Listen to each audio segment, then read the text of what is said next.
मैं एके राय आप सभी का अपने YouTube चैनल मैथ्स विद एके राय पर स्वागत करता हूं। दोस्तों, आज हम जिस टॉपिक को स्टार्ट करने वाले हैं उस टॉपिक का नाम है ज्योमेट्री। ज्योमेट्री एक ऐसा टॉपिक है जिसमें सभी बच्चों को प्रॉब्लम होता है, बट ये बहुत ही इजी है।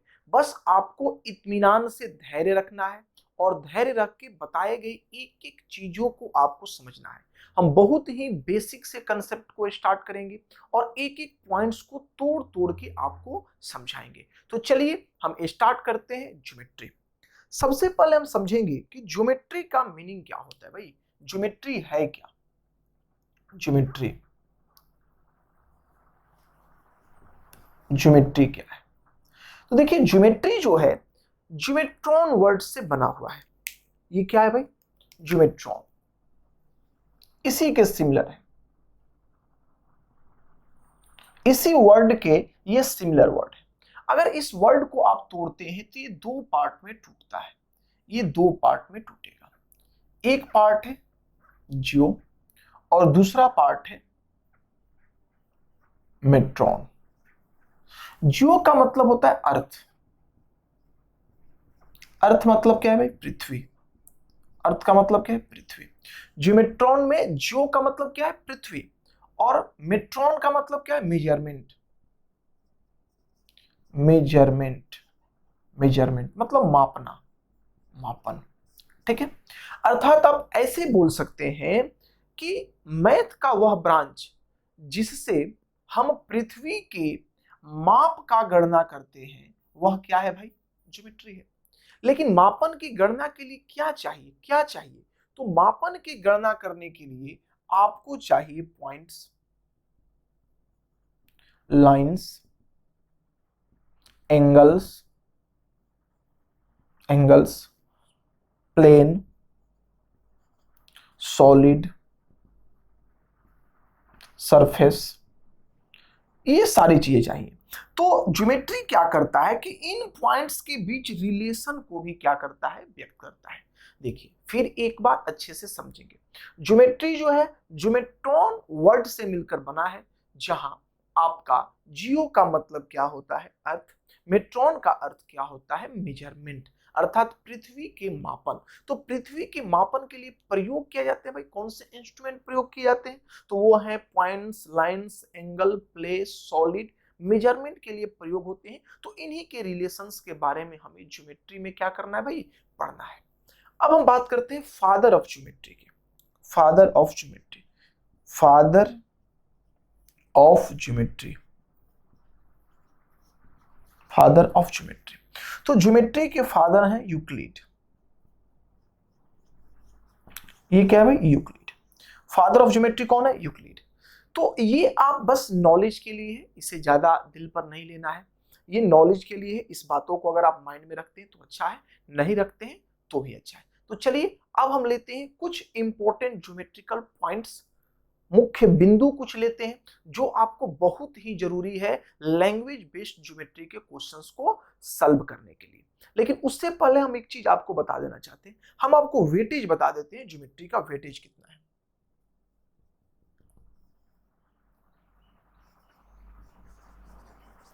Weightage of geometry, weightage of geometry, weightage of geometry का मतलब ये है कि ज्योमेट्री कितने नंबर्स के आते हैं, क्या इसका वेटेज है।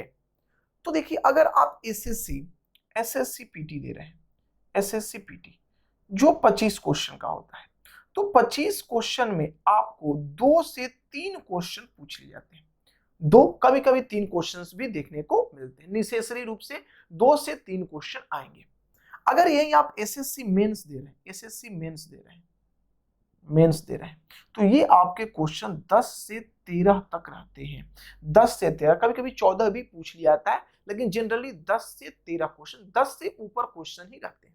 अगर आप यही सीडीएस देते हैं, सीडीएस देते हैं, सीडीएस का भी वही हाल है, यहाँ भी 10 से 12 क्वेश्चन आपसे पूछे जाते हैं। अगर आप रेलवे का कोई एग्जाम देते हैं, रेलवे खास करके आप एनटीपीसी या फिर टेक्नीशियन दे रहे हैं, एएलपी दे रहे हैं, तो उस केस में भी इससे 1 से 2 क्वेश्चन आपके पूछ लिए जाते हैं। अगर सीपीओ का बात किया जाए तो सीपीओ आपका जो होता है वो कितने नंबर का होता है भाई? तो वो 50 नंबर का होता है, तो उसमें आपसे 5 से 6 क्वेश्चन ज्योमेट्री के पूछ लिए जाते हैं। इसका मतलब ये हुआ कि आप कोई भी पेपर देने जा रहे हैं, यह आपके एग्जाम में आएगा ही आएगा। तो चलिए अब आगे बढ़ते हैं और देखते हैं ज्योमेट्री से रिलेटेड कुछ महत्वपूर्ण बिंदुओं को। सबसे पहले हम बात करेंगे पॉइंट के बारे में। पॉइंट, पॉइंट बिंदु, बिंदु, बिंदु क्या है? तो देखिए, ये ज्योमेट्री का एक ऐसा, आप कह सकते हैं कि बिंदु को ज्योमेट्री के डिफाइंड अगर आप करते हैं तो आप ऐसे बोल सकते हैं कि न तो इसमें लेंथ होता है, no length, no length, no breadth, no height. कहने का मतलब है कि पॉइंट में न तो लंबाई है, न तो चौड़ाई है, और न ही क्या है भाई, ऊंचाई है। या आप ऐसे बोल सकते हैं कि ये डायमेंशन लेस है। डायमेंशन जो इसका है वो क्या है, जीरो डायमेंशन है। जीरो डायमेंशन, आप लेस मत बोलिए, आप बोलिए जीरो डायमेंशन है। ठीक है, अब इसको रिप्रेजेंट कैसे करते हैं, इसको लिखने का तरीका क्या है? तो आप कहीं पर अगर सरफेस पर इस तरह से अगर पॉइंट दे दिए, ठीक है, और यहां लिख दिए ए, तो ये आपका कहलाएगा पॉइंट ए। क्या कहलाएगा भाई, पॉइंट ए, बिंदु ए, ये आपका कहलाएगा पॉइंट ए। तो ये रहा आपका पॉइंट, सबसे एकदम बेसिक चीज है ज्योमेट्री का, सबसे बेसिक पॉइंट से स्टार्ट होता है। अब है भाई, पॉइंट कितने तरह के हो सकते हैं? पॉइंट कितने तरह के हो सकते हैं? तो पॉइंट को दो पार्ट में आप बांट सकते हैं। पॉइंट दो पार्ट में बटेंगे। वो दो पार्ट क्या है भाई? तो collinear point, collinear, collinear point, ठीक है भाई, जिसको हिंदी में बोलेंगे संरेख, संरेख बिंदु, संरेख बिंदु। और दूसरा आपका होगा non collinear, non collinear, non collinear point, असंरेख बिंदु, असंरेख बिंदु। अब संरेख बिंदु क्या है भाई, कोलिनियर पॉइंट क्या है? तो जब दो या दो से अधिक, दो से अधिक, दो नहीं, दो से अधिक, जब दो से अधिक पॉइंट जो हो वो एक ही लाइन पर हो, जैसे ए हो गया, बी हो गया, सी हो गया, डी हो गया। हमने इसका नाम दिया ए, इसका नाम दिया बी, इसका नाम दिया सी, इसका नाम दिया डी। ये चारों जो है ए बी सी डी, ये चारों जो है वो एक ही लाइन पर है, एक ही लाइन पर है। तो जब एक ही लाइन पर हो, एक सीधी रेखा पर हो, एक स्ट्रेट लाइन पर हो, तो उसे हम क्या बोलेंगे, collinear. A comma B comma C and D are, and D are collinear, collinear points. ठीक है, ये कोलिनियर पॉइंट हुआ आपका। कहने का मतलब कि एक सीधी रेखा पर जब दो से अधिक बिंदु रख दिए जाएं तो वो क्या कहलाएंगे भाई, कोलिनियर। देखिए हम इतना बेसिक से इसलिए बता रहे हैं क्योंकि आगे जब पेपर देंगे आप, सीडीएस का पेपर या कोई दूसरा पेपर देते हैं जिसमें लैंग्वेज से भी क्वेश्चन बनते हैं, तो वहां पर ये सारी चीजें आपको काम आने वाली है। ऐसे आपको इन सारे चीजों का जरूरत तब पड़ेगा जब आप ज्योमेट्रिकल लैंग्वेज बेस्ड क्वेश्चन बनाएंगे। वहां पर फिगर नहीं दिया रहता, आपको फिगर खुद से क्रिएट करना होता है। तो जब आप फिगर क्रिएट करेंगे तो उस केस में इन सारे बिंदुओं को ध्यान रखना होगा। तो चलिए अब बात करते हैं नन कोलिनियर का। नन कोलिनियर क्या है भाई, कि जब दो से अधिक बिंदु जो हो वो एक लाइन पर नहीं हो, दो से अधिक बिंदु जो हो जो एक लाइन पर नहीं हो। जैसे यहाँ ए है, यहाँ आपका बी है, यहाँ आपका सी है, यहाँ आपका डी है, यहाँ आपका ई है। ठीक है, तो आप बोल सकते हैं कि A comma B comma C comma D and E जो है ये नन कोलिनियर है। क्या भाई, नन कोलिनियर है। हम शॉर्ट में लिखकर छोड़ देते हैं, क्या भाई, नन कोलिनियर है। तो ये रहा आपका पॉइंट के बारे में इंफॉर्मेशन। आप इतना बात माइंड में रखेंगे। चलिए अब आगे बढ़ते हैं और हम बात करते हैं कि लाइन क्या है। लाइन क्या है इसके बारे में थोड़ा सा समझते हैं। देखिए, लाइन हिंदी में इसे बोलते हैं रेखा। रेखा क्या है? तो रेखा में होता क्या है भाई, कि इसमें लेंथ होता है ओनली लेंथ, ओनली लेंथ, इसमें केवल लंबाई होगा, no breadth, no breadth and no height. देखिए इसमें क्या होता है भाई, केवल लंबाई होता है, न तो इसमें चौड़ाई होता है और न ही इसमें क्या होता है, मोटाई होता है। ठीक है, अब दूसरा बात ये समझना है कि आप ऐसे भी बोल सकते हैं कि जो आपका लाइन है ये सेट ऑफ पॉइंट्स है, set of points, set of infinite points बोल सकते हैं, इनफाइनाइट पॉइंट। ठीक है, सेट ऑफ इनफाइनाइट पॉइंट कहने का मतलब क्या है, जैसे आप मान लीजिए अनंत बिंदु ले रहे हैं, अनंत बिंदु, इस तरह से हमने बहुत सारा बिंदु लिया, बहुत सारा बिंदु लिया, बहुत सारा बिंदु लिया और इसे हमने क्या किया, मिला दिया, इसे हमने क्या किया, मिला दिया। तो ये मेरा क्या बना, ये मेरा क्या बना भाई, तो ये मेरा लाइन बना, ये क्या है, लाइन है। तो हम बोल सकते हैं कि ए बी जो मेरा है वो क्या है, लाइन है। ये लाइन ऐसे भी बन सकता है, मान लीजिए हमने इस तरह से पॉइंट लिए, इस तरह से हमने पॉइंट लिए, इस तरह से हमने पॉइंट लिए, तो ये भी एक मेरा लाइन है, ये भी एक मेरा क्या है, लाइन है, ये भी एक मेरा लाइन है, ये ए है और ये क्या है आपका बी है। ठीक है, तो ये आपका क्या हुआ, लाइन। अब रहा बात लाइन को रिप्रेजेंट कैसे करते हैं भाई, तो जैसे मान लीजिए हमारा ए बी है तो हम लिखेंगे ए बी, ये ए बी मेरा लाइन है, लेकिन इसके ऊपर हम ये लगा देंगे, दोनों तरफ से, दोनों तरफ से एरो हम लगा देंगे, दोनों तरफ से क्या कर देंगे, एरो। ये डिनोट करने का तरीका है, ये डिनोट करने का तरीका है। आप किसी लाइन को रिप्रेजेंट कर रहे हैं, डिनोट कर रहे हैं, तो उसे कैसे डिनोट करेंगे, इस प्रकार से आप क्या करेंगे, डिनोट करेंगे। अब रहा बात की लाइन से कुछ थ्योरेटिकल क्वेश्चन डायरेक्ट पूछे जाते हैं, तो वो क्वेश्चन डायरेक्ट क्या बनते हैं भाई, वो देखिए। सबसे पहला बात, ठीक है, ये अनंत बिंदु का समुच्चय है, जो भी हमने बताया, अनंत बिंदुओं का समुच्चय है, समुच्चय है, सेट ऑफ इनफाइनाइट पॉइंट्स। ठीक है, दूसरा बात, दूसरा आप इसमें ये बात जानेंगे कि इसे हम अनंत तक बढ़ा सकते हैं, चाहे लेफ्ट हो चाहे राइट हो। जैसे मान लीजिए हम यहां पर लिख रहे हैं, ये हमारा ए बी है, ए बी मेरा लाइन है, ए बी मेरा लाइन है, तो हम इसे इधर कहीं भी बढ़ा के लेके जा सकते हैं और इसे हम कहीं भी लेके जा सकते हैं। मान लीजिए ये था, इसको बढ़ाते हुए कितना भी आगे ले जा सकते हैं और कितना भी पीछे ले जा सकते हैं, मतलब इसको हम एक्सटेंड कर सकते हैं लेफ्ट और राइट दोनों तरफ। लेकिन देखिए एक लैंग्वेज यहां माइंड में रखिएगा, अगर आपको बोला गया कि ए बी को एक्सटेंड करिए, ऐसे ए बी को एक्सटेंड करना, ए बी को बढ़ाना है, तो ए बी, मान लीजिए ए बी को बढ़ाना है, ए बी को बढ़ाना है, तो ए बी को बढ़ाना है, इसका मतलब क्या हुआ कि आप जब लाइन को बढ़ाएंगे तो मान लीजिए यहां पर ए है, यहां पर आपका ए है और बी यहां पर था, बी यहां पर था, तो आप बी की तरफ से बढ़ाएंगे, इधर बढ़ाएंगे। ठीक है, लेकिन अगर यही बोला गया कि बी ए को बढ़ाया गया, बी ए को बढ़ाया गया,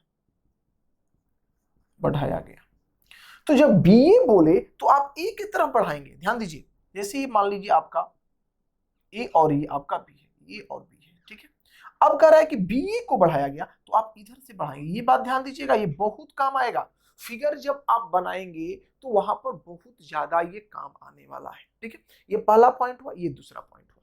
तीसरा पॉइंट क्या है भाई, तो तीसरा पॉइंट है कि दो लाइन जब एक दूसरे को इंटरसेक्ट करेंगे, दो लाइन, मान लीजिए ये एक लाइन है जिसका नाम है ए बी और ये एक लाइन आपका है सी डी, तो जहां ये इंटरसेक्ट करेंगे इसको हम क्या बोलेंगे, पॉइंट बोलेंगे, इसे हम क्या बोलेंगे, पॉइंट बोलेंगे। दो लाइन जहां भी एक दूसरे को इंटरसेक्ट करेंगे उसे हम क्या बोलेंगे भाई, पॉइंट बोलेंगे। अगला बात क्या है, चौथा पॉइंट क्या है, तो चौथा है कि एक बिंदु से इनफाइनाइट लाइन पास कर सकता है, एक बिंदु से इनफाइनाइट लाइन पास कर सकता है। आप देख रहे हैं अनंत लाइन, अनंत रेखाएं पास कर सकती है एक बिंदु से। चौथा में क्या रखना है कि infinite lines can pass through a point. ठीक ना, एक बिंदु से अनंत रेखाएं पास कर सकती है। अब पांचवा पॉइंट क्या है, तो पांचवा पॉइंट आपका है, पांचवा पॉइंट आपका है कि अगर मान लीजिए दो पॉइंट है, दो पॉइंट है, तो दो पॉइंट से केवल और सिर्फ केवल only and only one line pass कर सकता है। अगर दो पॉइंट हैं, अगर दो फिक्स पॉइंट हैं, तो उससे सिर्फ और सिर्फ केवल एक रेखा पास कर सकती है। तो ये था रेखा के बारे में इंफॉर्मेशन। इतना बात आपको माइंड में रखना होगा। अब हम बात करेंगे टाइप्स ऑफ लाइन के बारे में कि लाइन कितने तरह के होते हैं। Types of line, types of line, line के प्रकार। तो देखिए, जब टाइप्स ऑफ लाइन का बात करेंगे तो लाइन को दो पार्ट में डिवाइड किया जाएगा। लाइन को दो पार्ट में डिवाइड किया जाएगा। पहला आपका होगा स्ट्रेट लाइन, स्ट्रेट लाइन, इसको हिंदी में बोलेंगे सीधी रेखा, सीधी रेखा, ठीक है। और दूसरा आपका होगा कर्व्ड लाइन, कर्व्ड लाइन, ठीक है। हिंदी में इसको बोलेंगे वक्र रेखा। अब सीधी रेखा क्या है भाई? तो वह लाइन जो स्ट्रेट हो, नाम से ही क्लियर है। ये लाइन, ये आपका क्या कहलाएगा? सीधी रेखा कहलाएगा, ठीक है, ए बी, ठीक है, ए बी। तो ये ए बी जो है, ए बी जो है, ये आपका स्ट्रेट लाइन है। ये क्या भाई? स्ट्रेट लाइन है। अब है कर्व्ड, वक्र। तो जो वक्र हो, नाम से ही क्लियर है, ऐसे हो ए बी। तो यहां पर जो आपका ए बी रेखा है, ये आपका क्या है? वक्र रेखा है। ये क्या है? वक्र रेखा। लेकिन आप स्ट्रेट लाइन को भी बहुत सारे पार्ट में डिवाइड कर सकते हैं। वो क्या क्या है? जो इंपॉर्टेंट है हम आपको वही बात बताएंगे, ठीक है। जो इंपॉर्टेंट है हम आपको वही बताएंगे, ठीक ना। पहला concurrent, concurrent line, concurrent line, ठीक है। इसको हिंदी में शायद बोलते हैं संगामी रेखा, संगामी रेखा, संगामी रेखा। अब ये संगामी रेखा क्या है भाई? तो जब दो से अधिक रेखाएं, ध्यान दीजिएगा बात क्या है, जब दो से अधिक रेखा एक ही पॉइंट से पास करे, दो से अधिक रेखा, दो रेखा नहीं होनी चाहिए, दो से अधिक, दो रेखा पास करेगी तो वो लाइन कहलाएगी, और जहां कट करेगी वो पॉइंट कहलाएगा, अभी हमने बताया। लेकिन दो से अधिक रेखा जब एक पॉइंट से पास करती है, मोर देन, हम लिख देते हैं more than two line pass through a point. Hindi वाले बच्चे भी समझेंगे कि जब एक बिंदु से दो से अधिक रेखाएं पास कर जाती है तो वो क्या कहलाता है भाई? कंकरेंट लाइन कहलाता है। वो रेखाएं क्या कहलाएंगी आपस में? कंकरेंट लाइन कहलाएगी, संगामी रेखा कहलाएगी। अब दूसरा है पैरेलल लाइन, पैरेलल लाइन, समानांतर रेखा, समानांतर रेखा, पैरेलल लाइन, समानांतर रेखा। समानांतर रेखा क्या है भाई? तो जब दो लाइन ऐसे हों, दो लाइन ऐसे हों जो कहीं भी एक दूसरे को बाइसेक्ट ना करे, कहीं भी एक दूसरे को कट ना करे, ठीक है। या आप ऐसे बोल सकते हैं कि वैसा लाइन जिनके बीच परपेंडिकुलर डिस्टेंस जो हो वो हर बिंदु पर क्या हो? सेम हो। परपेंडिकुलर डिस्टेंस, लंबवत दूरी, लंबवत दूरी, दूरी प्रत्येक बिंदु पर, प्रत्येक बिंदु पर समान हो, प्रत्येक बिंदु पर समान हो। लंबवत दूरी जो हो वो क्या हो भाई? प्रत्येक बिंदु पर समान हो। अब अगला perpendicular line, perpendicular line, perpendicular line. Perpendicular line क्या है भाई? कि जब दो लाइन एक दूसरे को 90 डिग्री पर कट कर दे, जब दो लाइन एक दूसरे को कट करे, कितने पर भाई? 90 डिग्री पर, 90 डिग्री पर बाइसेक्ट कर दे, ठीक है, या इंटरसेक्ट ऑन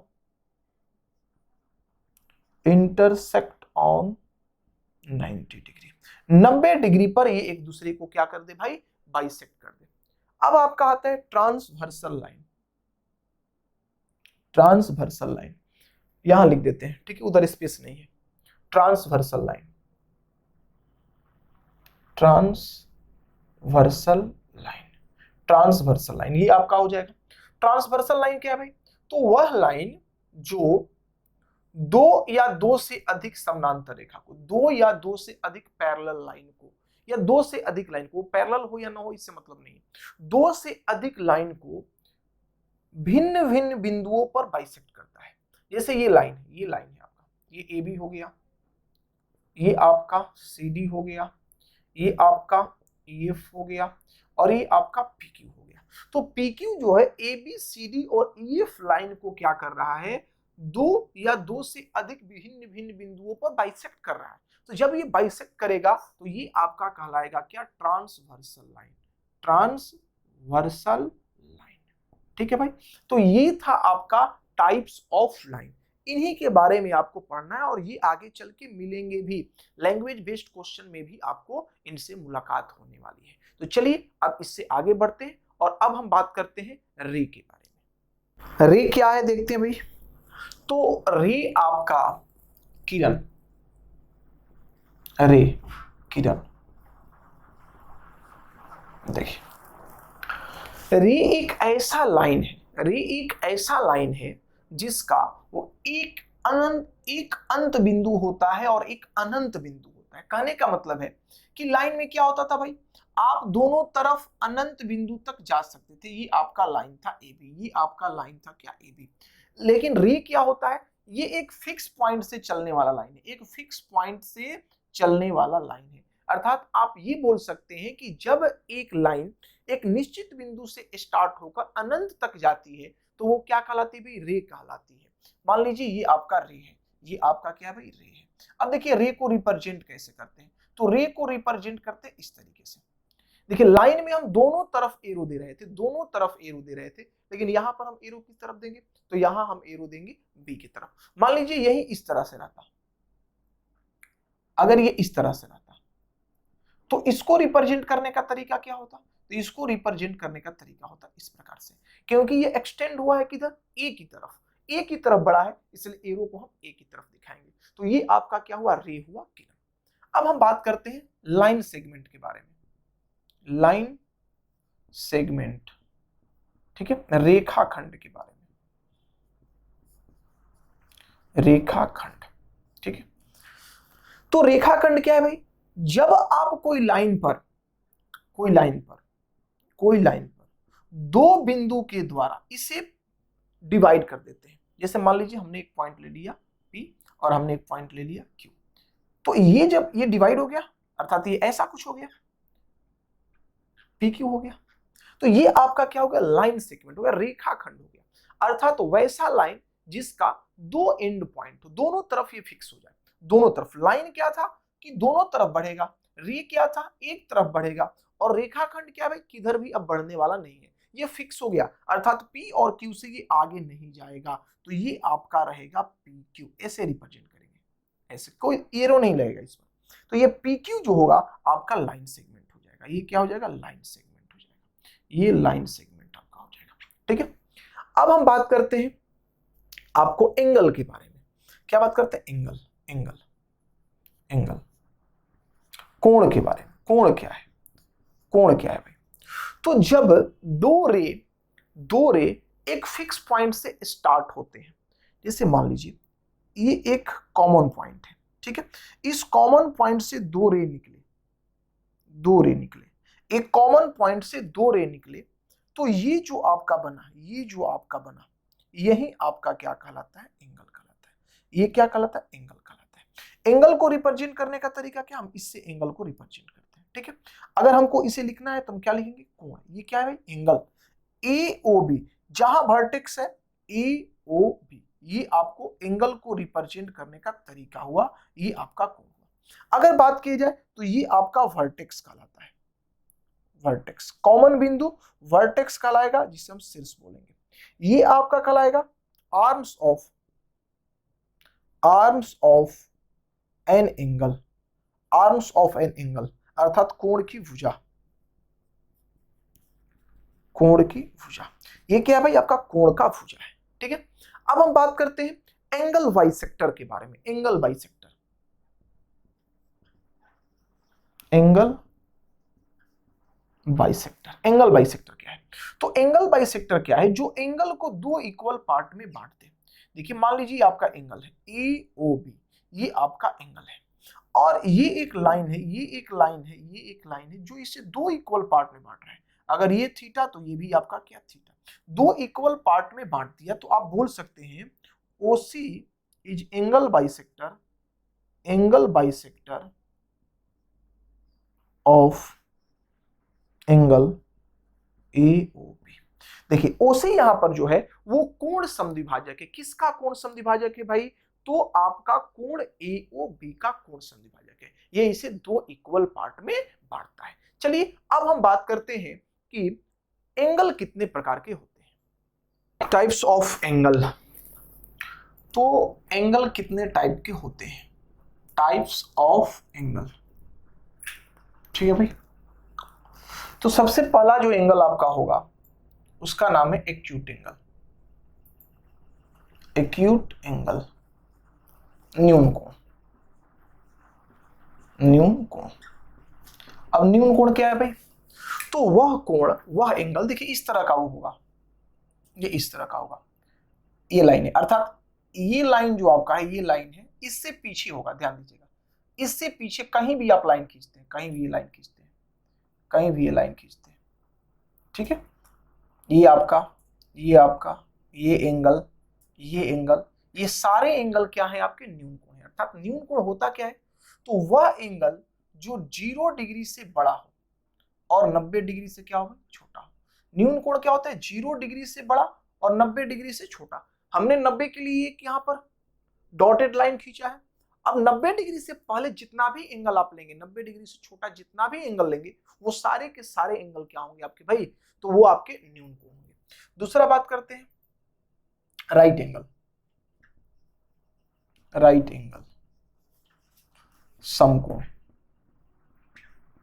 समकोण, तो राइट एंगल क्या है भाई? जब थीटा का वैल्यू आपका 90 डिग्री के बराबर हो जाए। थीटा कितने के बराबर हो जाए? 90 डिग्री के बराबर हो जाए। अर्थात ये आपका AOB अगर है और ये आपका 90 डिग्री है। देखिए 90 डिग्री को रिप्रेजेंट करने का ये तरीका है, ये बात याद रखिएगा। 90 डिग्री को रिप्रेजेंट करना है किसी भी लाइन में ऐसे, तो मान लीजिए हम यहां से दे दिए, तो इसका मतलब ही होता है कि यहाँ पर ये क्या परपेंडिकुलर है, यहाँ पर ये क्या 90 डिग्री। तो थीटा जब 90 डिग्री का हो जाए तो ये आपका क्या कहलाएगा? राइट एंगल कहलाएगा। तीसरा ऑब्ट्यूस एंगल। ऑब्ट्यूस एंगल, अधिक कोण। अधिक कोण, ऑब्ट्यूस एंगल, अधिक कोण। जब आपका जो थीटा है ये 90 डिग्री से बड़ा हो जाए, जैसे देखिए यहां पर हम एक इमेजिनरी लाइन लेकर 90 डिग्री बनाते हैं, ये आपका हो गया, ठीक है।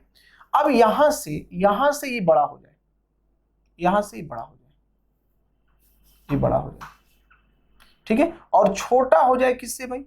तो ये 180 डिग्री से छोटा हो जाए, क्योंकि ये 180 डिग्री का लाइन बनेगा। इमेजिनरी लाइन, डॉटेड लाइन जो हम देख रहे हैं उसको ध्यान दीजिए, डॉटेड लाइन, ठीक है। तो यहां से ये एंगल लीजिए, चाहे आप ये एंगल लीजिए, चाहे आप ये एंगल लीजिए, ये सारे एंगल को अगर हम थीटा मानते हैं तो थीटा क्या होगा भाई? यहाँ पर 90 डिग्री से बड़ा होगा और 180 डिग्री से क्या होगा? छोटा होगा। 90 डिग्री से बड़ा होगा और 180 डिग्री से क्या होगा? छोटा होगा।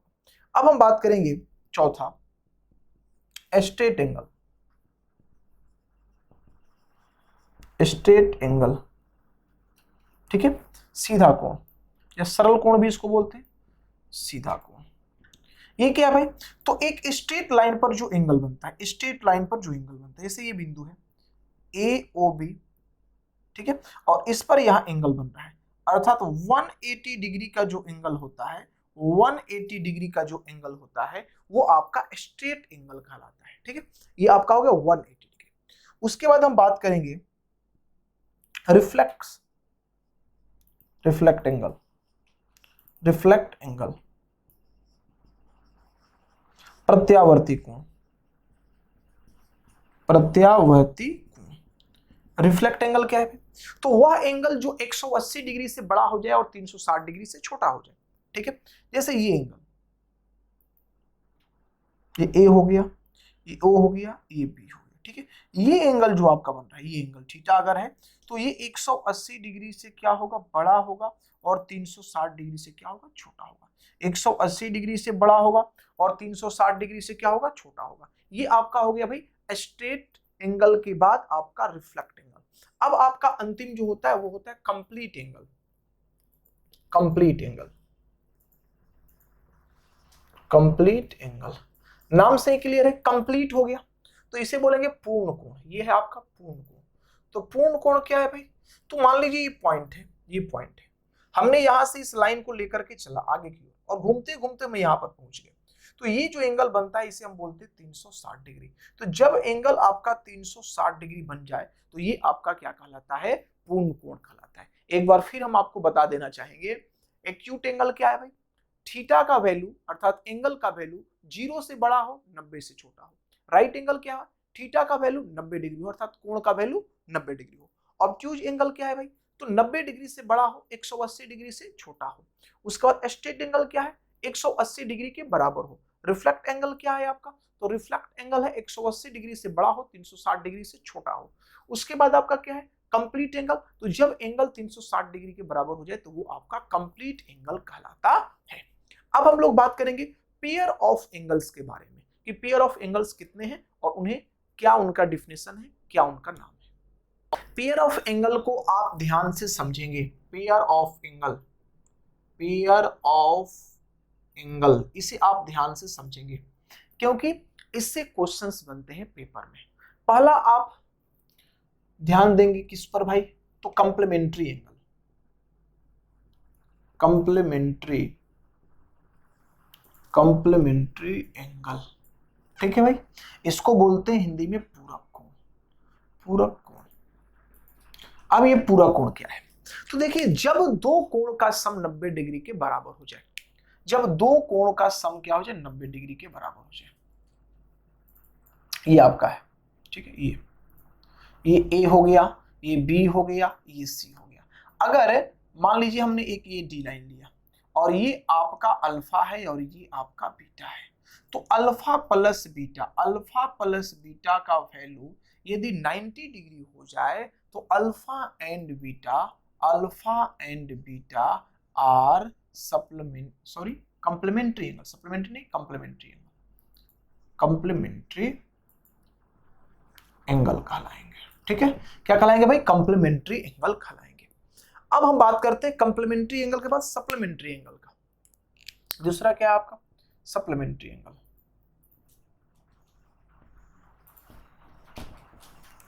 सप्लीमेंट्री एंगल, ठीक है। इसको बोलते हैं समपूरक कोण। समपूरक कोण। अब समपूरक कोण क्या है भाई आपका?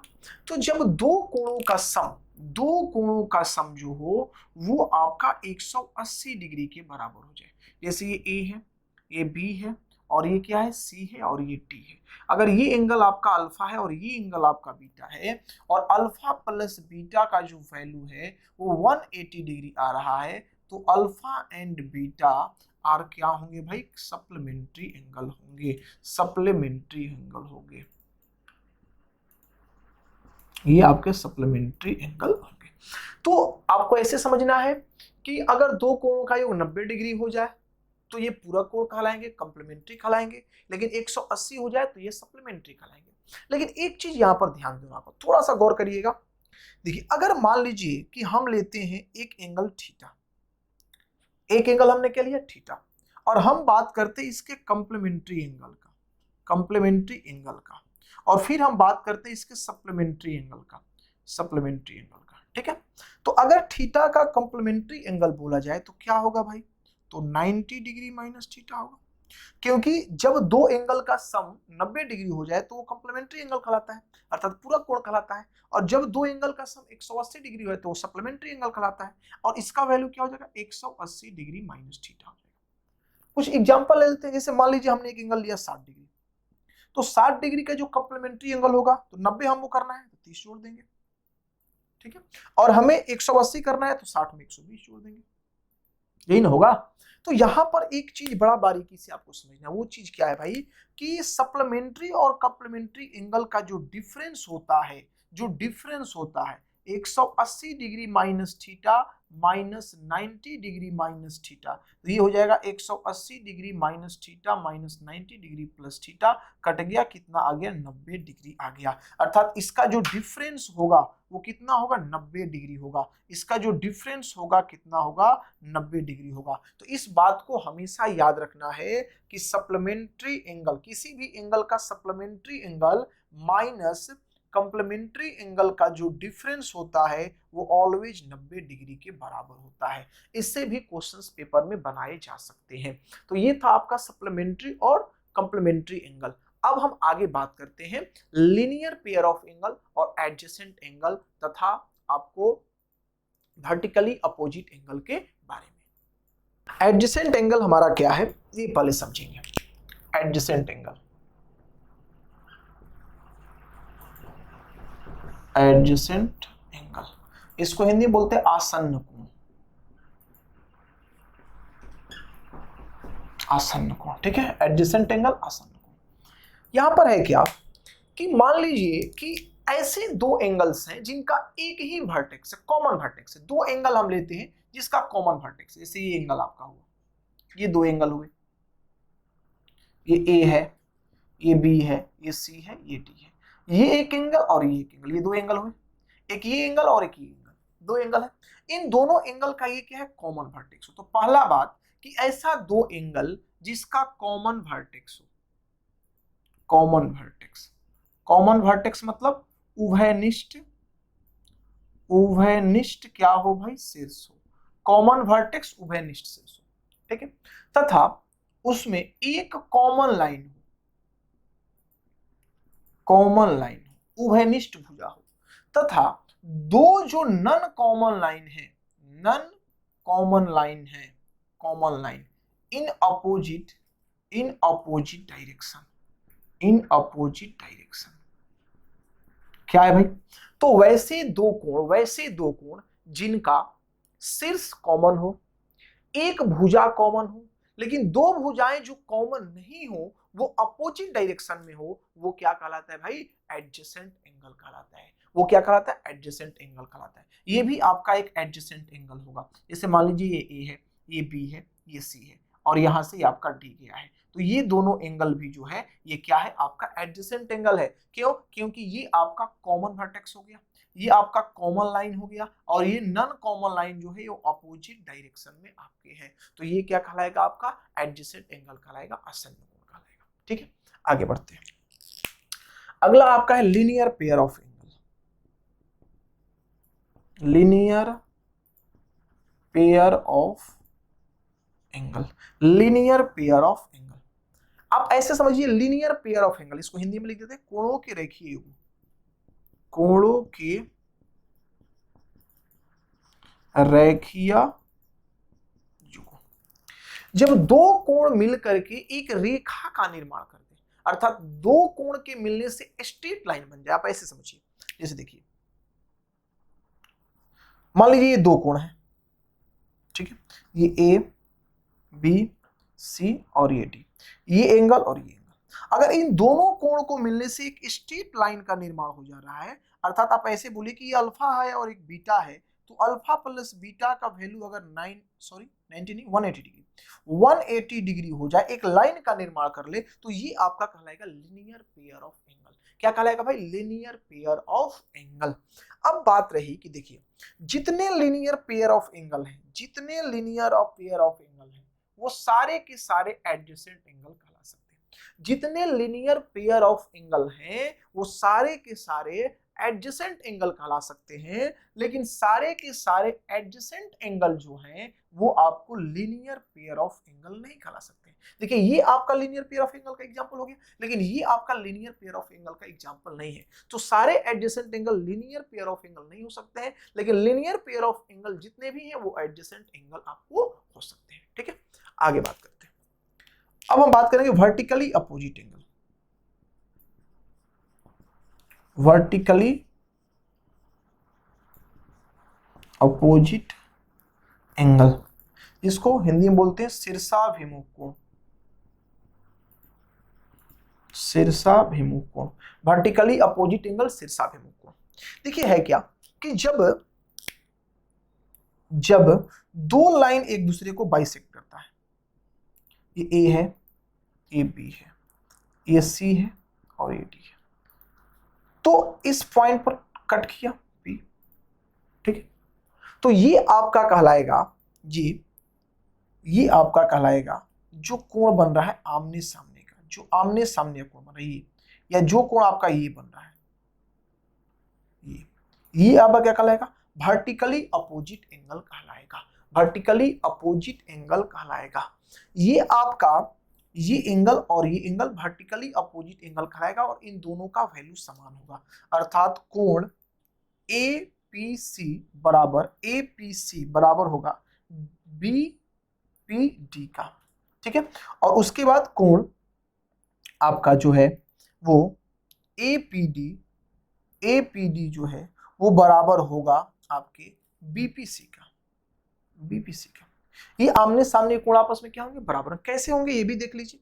देखिए पहले आपको एक दो बात और इसको प्रूफ करने के लिए जानना होगा। वो बात क्या है भाई, कि स्ट्रेट लाइन पर कितने भी एंगल्स आप बना ले वो सबका सम जो होगा वो कितना होगा, 180 डिग्री होगा। मान लीजिए ये पॉइंट है, यहां पर हमने एंगल बनाए इस तरह से, ठीक है, ये एंगल हमारा होगा, इसका नाम है CD और ये है, ये आपका A है, ये आपका B एंगल है, ये आपका C एंगल है, ये आपका D एंगल है। तो angle A plus B plus C plus D का जो वैल्यू होता है वो 180 डिग्री होता है। अर्थात स्ट्रेट लाइन पर जितने भी एंगल बनेंगे वो सारे के सारे एंगल का जो सम होगा वो क्या होगा भाई, तो 180 डिग्री होगा। दूसरा बात आपको ये जानना होगा कि अगर ये पॉइंट है, इस पर बहुत सारे एंगल इसी पॉइंट पर बन रहे हैं, जैसे ये आपका A हो गया, ये आपका B हो गया, ये C है, ये D है, ये आपका E है, ये आपका F है, ये आपका G है और ये आपका H है।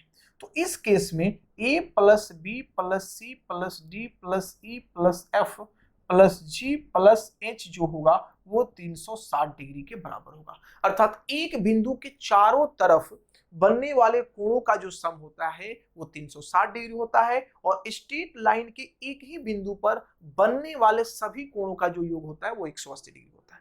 तो मान लीजिए कि अगर ये वाला एंगल आपका थीटा है, ये वाला एंगल क्या है, थीटा है। तो देखिए ये एक स्ट्रेट लाइन है, ये क्या है, एक स्ट्रेट लाइन है। तो अगर ये थीटा हुआ तो ये क्या हो जाएगा आपका 180 डिग्री माइनस थीटा हो जाएगा, क्योंकि इसका और इसका सम क्या होगा, लीनियर पेयर बना रहा है, तो इसका और इसका सम जो होगा 180 डिग्री होगा, तो ये 180 डिग्री माइनस थीटा हो जाएगा। अब देखिए इधर इस लाइन को देखिए, इस लाइन को यदि आप देख रहे हैं तो ये 180 डिग्री माइनस थीटा है, तो ये क्या होगा आपका, थीटा होगा। ये क्या होगा आपका, थीटा, क्योंकि तभी जाकर के ये दोनों का सम कितना होगा, 180 डिग्री हो जाएगा। अब पुनः आप इस लाइन को देखिए, इस लाइन को पुनः देखिए दोबारा, इस लाइन को आप देखेंगे तो ये अगर थीटा है तो ये एक स्ट्रेट लाइन है, ये एक स्ट्रेट लाइन है, तो ये थीटा है तो ये क्या हो जाएगा, 180 डिग्री माइनस थीटा होगा। देखिए ये आमने सामने के बराबर हो गए, ये आमने सामने के एंगल बराबर हो गए। तो ये था आपका लाइन एंड एंगल का कंप्लीट बेसिक कंसेप्ट, जिसमें इतनी चीजों को हमने आपको बताया। अब हम इस पर आधारित कुछ क्वेश्चंस करेंगे और फिर आगे की ओर कंसेप्ट हम लेकर के चलेंगे।